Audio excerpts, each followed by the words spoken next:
Assalamualaikum warahmatullahi wabarakatuh. First of all, I thank to our God Allah Subhanahu wa Ta'ala who has given us a mercy and blessing, so I can make this video.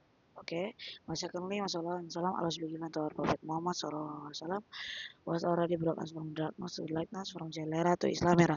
Okay, so today I wanna make some video explanation about tasin. Apa itu tasin? Okay, before that, let me speak bahasa to make it clear.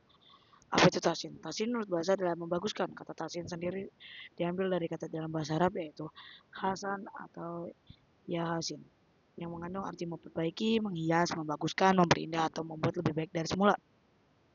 Macam-macam tasin. Di sini saya cuma mengambil 3 contoh. Salah satu ada tasin al-ma'at, memperindah ma'at atau pemanjangan huruf.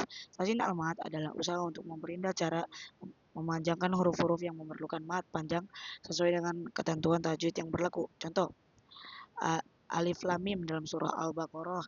Pada kata ini huruf alif memiliki mat yang panjang, mat asli selama 2 rakaat, yaitu seperti alif lam mim. Lalu selanjutnya ada wa'id ha kola. Pada kata kola terdapat mat wajib mutasil karena ada huruf alif setelah huruf kaf.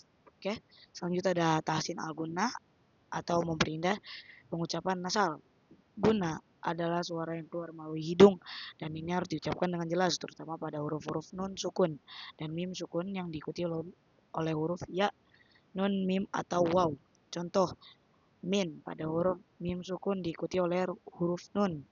Wa minhum pada huruf mim sukun diikuti oleh huruf ha atau mim. Dan yang terakhir ada tahsin al-qalqalah, memperindah pengucapan qalqalah. Qalqalah adalah suara yang memantul pada beberapa huruf tertentu yang disebut dengan huruf qalqalah. Huruf-huruf ini adalah kaf, ta, ba, jim, dan dal. Contoh, kul. Huruf kaf harus dipantulkan dengan jelas ketika dibaca. Lalu ada ta, ifah. Huruf ta harus dibaca dengan pantulan yang jelas. Selanjutnya ada nun. Selanjutnya saya akan membahas tentang nun sukun. Apa itu nun sukun? Nun sukun adalah suatu tanda yang menunjukkan bahwa huruf nun tidak memiliki vokal sukun di atasnya. Artinya huruf nun dibaca dengan keadaan mati tanpa harokat. Contoh hukum nun sukun ada pertama izar, penegasan atau penerangan.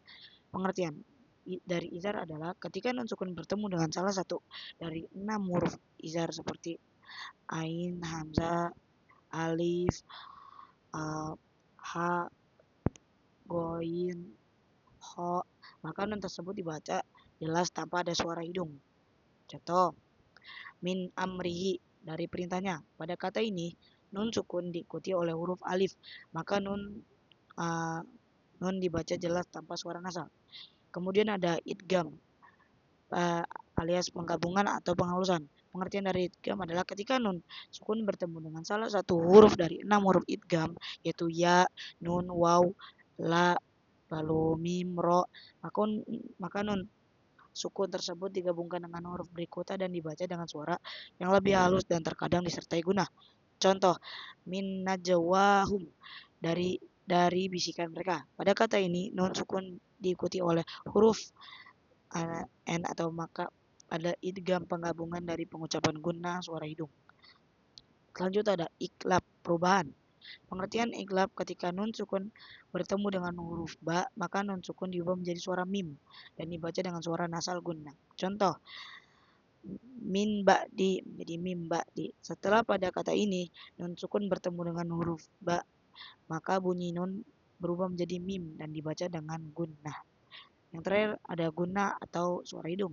Pengertian guna adalah suara yang dihasilkan dari hidung, terutama terjadi pada nun sukun yang diikuti oleh huruf ya, waw, mim, nun, dan hukum idgham.